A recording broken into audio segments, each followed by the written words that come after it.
اسلامی تاریخ میں کچھ شخصیات ایسی ہیں جو میدان جنگ میں نظر نہیں آتیں، مگر ان کے اثرات صدیوں تک محسوس کیے جاتے ہیں۔ ایسی ہی ایک عظیم شخصیت قاضی فاضل ہیں۔ قاضی فاضل 529 ہجری میں فلسطین کے تاریخی شہر بیسان میں پیدا ہوئے۔ ان کا تعلق ایک ایسے علمی گھرانے سے تھا جہاں علم، زبان اور دین کو مرکزی حیثیت حاصل تھی۔ کم عمری ہی سے ان میں غیر معمولی ذہانت کے آثار نمایاں ہو گئے۔ قرآن کریم کی عربی زبان اور دینی علوم سے ان کا شغف محض تعلیمی نہیں بلکہ فکری تھا۔ بیسان اس دور میں شام، فلسطین اور مصر کے درمیان ایک علمی تہذیبی مرکز کی حیثیت رکھتا تھا۔ یہی ماحول قاضی فاضل کی شخصیت کی پہلی مضبوط بنیاد بنا۔ قاضی فاضل نے اپنے وقت کے نامور علماء سے تعلیم حاصل کی۔ انہوں نے فقہ شافعی، عربی، نحو و بلاغت، منطق اور فلسفہ میں گہری مہارت حاصل کی۔ ان کی تعلیم کا امتیاز یہ تھا کہ وہ علم کو صرف حفظ نہیں کرتے تھے بلکہ اسے عملی حکمت میں ڈھالتے تھے۔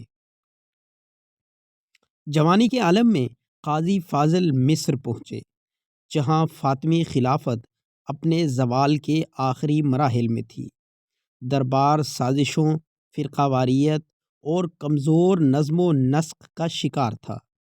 ایسے ماحول میں قاضی فاضل کو بطور کاتب ذمہ داریاں سونپی گئیں۔ رفتہ رفتہ ان کے خطوط اور تحریری فیصلوں نے دربار میں ان کی حیثیت مستحکم کر دی۔ ان کی تحریر مختصر، بلیغ اور فیصلہ کن ہوتی تھی۔ یہی وجہ تھی کہ وہ جلد ہی فاطمی نظام کے سب سے اہم فکری ستون بن گئے۔ اسلامی تاریخ کے نایاب ترین رفاقتوں میں سے ایک رفاقت صلاح الدین ایوبی اور قاضی فاضل کے درمیان قائم ہوئی۔ صلاح الدین عسکری میدان کے ماہر تھے، جبکہ قاضی فاضل سیاسی، فکری اور سفارتی محاذ کے قائد۔ قاضی فاضل نے نہ صرف حکومتی خطوط لکھے تھے بلکہ پوری ریاست کا بیانیہ ترتیب دیا تھا۔ اسی لیے صلاح الدین ایوبی کا مشہور قول تاریخ میں محفوظ ہے: میں نے ملک تلوار سے نہیں بلکہ قاضی فاضل کے قلم سے فتح کیے ہیں۔ صلیبی جنگیں ہر جگہ تصادم برپا کر رہی تھیں۔ صلیبی جنگیں صرف فوجی تصادم نہ تھیں بلکہ یہ ایک نظریاتی جنگ بھی تھی۔ قاضی فاضل نے اس پہلو کو بخوبی سمجھا۔ انہوں نے مسلم دنیا میں اتحاد، جہاد کے درست تصور اور اخلاقی برتری کا بیانیہ قائم کیا۔ ان کے تحریر کردہ خطوط علماء، عوام دونوں کے لیے حوصلہ اور رہنمائی کا ذریعہ بنے۔ دشمن کے پروپیگنڈے کا جواب تلوار سے پہلے قلم کے ذریعے دیا گیا۔ 583 ہجری میں بیت المقدس کی فتح محض عسکری کامیابی نہ تھی بلکہ ایک فکری اور اخلاقی فتح بھی تھی۔ اس فتح کے بعد قاضی فاضل نے عدل، رواداری اور رحم کا پیغام عام کیا۔ انہوں نے واضح کیا کہ اسلامی فتح کا مقصد انتقام نہیں بلکہ انصاف ہے۔ قاضی فاضل عربی ادب کے عظیم نثر نگاروں میں شمار ہوتے ہیں۔ ان کے خطوط آج بھی ادب عربی کا سرمایہ سمجھے جاتے ہیں۔ ان کی نثر میں قرآن کی جھلک، حکمت کی گہرائی اور سیاسی بصیرت نمایاں نظر آتی ہے۔ اقتدار کے قریب رہ کر بھی قاضی فاضل نے سادگی، عبادت اور تقویٰ کو ترک نہ کیا۔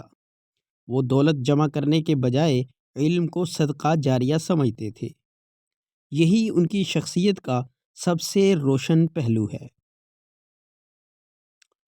596 ہجری میں قاہرہ میں قاضی فاضل کا انتقال ہوا۔ صلاح الدین ایوبی ان کی وفات پر بے حد رنجیدہ ہوئے۔ تاریخ دانوں کے مطابق ان کی وفات کے بعد سلطنت ایوبیہ اپنی فکری مضبوطی کھونے لگی۔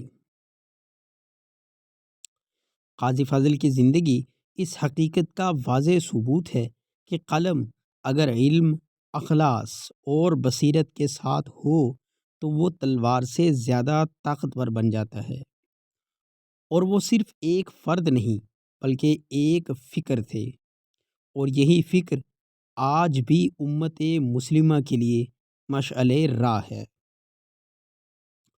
دوستو، آج کی ہماری ویڈیو قاضی فاضل رحمہ اللہ کے بارے میں تھی، جو سلطان صلاح الدین ایوبی کے قریبی ساتھیوں میں شمار کیے جاتے تھے۔ دوستو، سلطان صلاح الدین ایوبی نے تلوار کے زور پر میدان جنگوں کو فتح کیا، جبکہ قاضی فاضل نے علم کے میدان کو فتح کیا۔